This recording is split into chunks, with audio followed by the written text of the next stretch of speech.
Hey, what's going on, everybody? Today I'm going to be looking at this, and this is the Shozy P20, and this is a planar magnetic, and here's the case for this. This comes with a bunch of different air tips. I'll put them in the thumbnail for this. The cable here, nice little thin silver cable. I think the cable's probably the weak link of this bunch. I mean, you get this really giant, nice case. The units themselves have a nice weight. I don't know if they're metal and resin or something like that. But you can see there's like 3 vents. Really nice design. Very good ergonomics.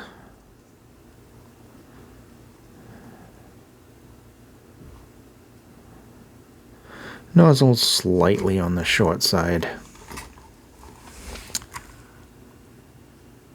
So this one has a 14.5 planar magnetic driver, and trying to get it to just focus on that. It keeps wanting to look at the keyboard. So 14.5 planar magnetic driver, 5 to 40 kilohertz, 30 ohms impedance, 105 decibels of sensitivity. It is a 0.782 pin cable. Now it says the cable is modular with 3.5 and 4.4 terminals, and it's $139. The thing is, I don't know where they got that from in the details, because this is not a modular cable with this one. This clearly, if you can see the end of the cable here, this is clearly not a modular cable. The cable is very thin. I mean, it's a nice looking cable. It's got metal fittings, you know, and ultimately it looks decent, but compared to the price of the unit and the quality of the unit, I think it falls short.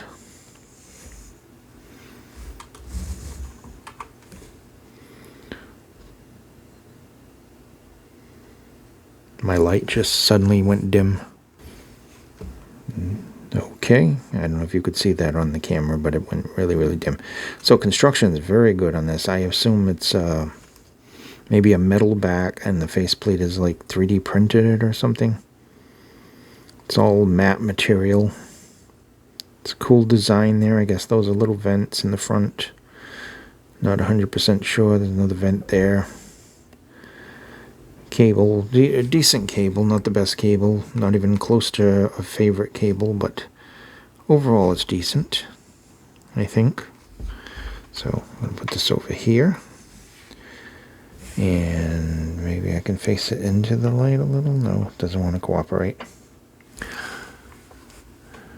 So you get 3 pairs of wide bore silicone tips, 3 pairs of narrow bore silicone tips, a cable, and the huge carrying case. Now actually, there's a picture here on this website of the different cables, and I was trying to look to see if somebody graphed this so I can show you like a graph of it. There we go.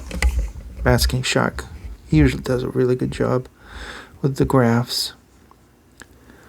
I don't do graphs because I really don't like going by graphs, to be honest. Some people just live by that. I mean, they won't even buy an IM if the graph isn't good. I'm telling you, you're missing out on a lot of stuff. That graph don't tell nothing about soundstage, about technicalities, about anything other than, you know, where the bass starts and where the highs end. That's basically it. So, solid build, very comfortable, a little on the big side, not overly big. Yeah, I mean, it's decent. It's bigger than medium, so smaller ears might not fit very well. Very good. It does scale, but it's very easy to drive, considering it's a planar magnetic and a big one. 14.5, pretty big size.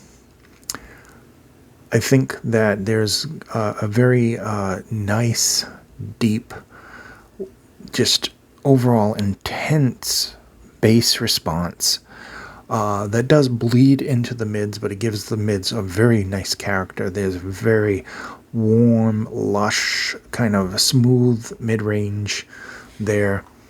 Delicious bass. Bass head with a little EQ, this would be really super bass head. Now, it's got a really good speed to the bass as well, so it can handle metal no problem. Maybe it'll be too intense at sometimes for metal if there's a lot of deep bass to that. But anyway, there is very decent technicalities here. It isn't the most technical set, but there's decent technicalities thinking about it. Honestly, if I was going to describe this, I would say warm and lush and intense. Getting into the treble is also smoothed in its details. It sounds very natural. It's an airy kind of opening sounding to the treble. Soundstage isn't the biggest. I would say it's kind of medium and equal in depth and width and height. But good. It works with this. It really does work with this. I think that this one has just really respectable timbre. I think that it sounds like a big planar magnetic without some of the downsides to the planar magnetic. If you have a lot of planar magnetics, you know what I'm talking about. It sounds good. I actually like this. In the short time that I've had to listen to this, I think that this could easily fit in the favorites category. I'm going to have to start a new favorites. Compared to, say, the Super Mix 4, I don't know. I'd have to sit here and listen to the two of them together. But I think that this one is definitely one of my favorite planar sets. I can definitely say that. Out of the planar sets that I have, this is one of my favorites. Only because it's got an overall just a really pleasant, warm, lush kind of enjoyability with a good bass. So that said, yeah, I do like this. I would definitely recommend this one. I like it. I love this cool design. It was comfortable. There's good isolation, good comfort, at least for me. Like I said, it is a little on the bigger side. And the shape, it does have like sharp edges there. And they're not too sharp. I mean, they're smooth, but I don't like the cable. But I do like the sound of these, and I like the build. So ultimately, I think this one would be good. I think some people are going to like this. And not a lot of people talking about this, but I like it a lot. This is the Shozy P20. And it's got a 14.5 planar magnetic in here. And really cool shell. Thank you so much for watching. Be safe, and I'll see you guys in the next video.